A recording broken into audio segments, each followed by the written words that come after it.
E o que mais é preocupante quando a gente fala no medo, porque a primeira mulher, geralmente a primeira gestação, a mulher não foca tanto nesse medo, né? Embora ali tenha uma noção que pode acontecer um aborto espontâneo, tá?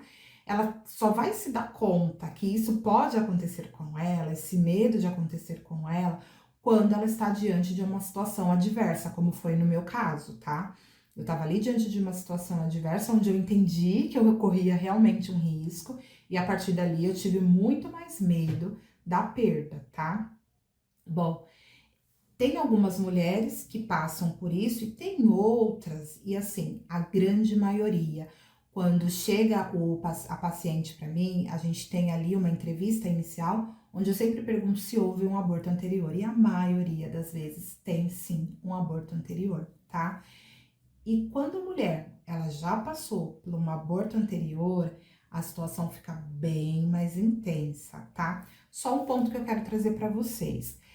Geralmente, mulheres que apresentam muito medo de aborto espontâneo, né, ali na primeira gestação, ela pode também já ter algum transtorno anterior. Então, às vezes, já tem um transtorno de ansiedade, então começa ali, né, os pensamentos muito antecipados, e aí começa a sentir e vivenciar aquele medo, tá?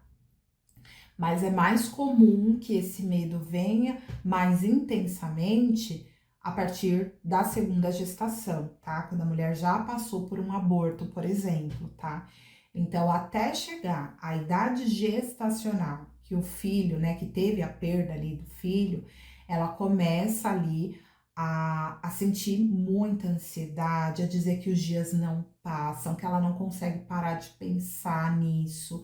E aí, quando finalmente chega ali a idade gestacional, que houve a perda anterior, é o pico da ansiedade, é o pico do medo, tá? Porque ali ela começa a pensar muita coisa, né, no que pode acontecer, o que vai acontecer novamente, já começa a pensar nos sintomas que aconteceu no anterior, que está acontecendo semelhante agora, ou que às vezes não está acontecendo, e aí manda mensagem para o obstetra, vai até o hospital, tudo para garantir que aquele bebê esteja bem, né, naquele momento, para não passar por mais uma frustração, por mais um processo de medo, né?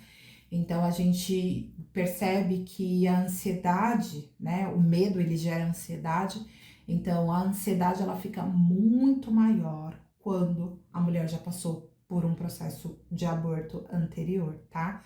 E aí ocorre de ser um, dois ou três abortos até conseguir finalmente ter um parto e ter um bebê, né? Porque é um processo mais difícil, precisa ser investigado na maioria das vezes, né?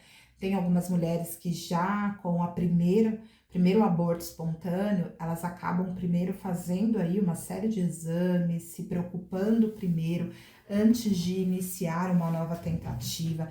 Não que isso seja aí a receita de bolo, tá?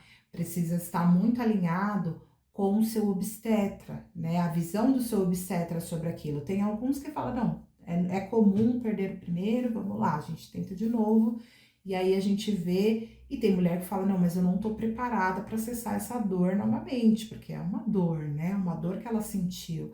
Foi legítimo o que aconteceu com ela, né? O bebê existiu, né? Dentro dos sonhos dela, dentro do futuro dela, e ele não existe mais, né? Então eu tenho esse vazio, eu tenho esse colo vazio, né?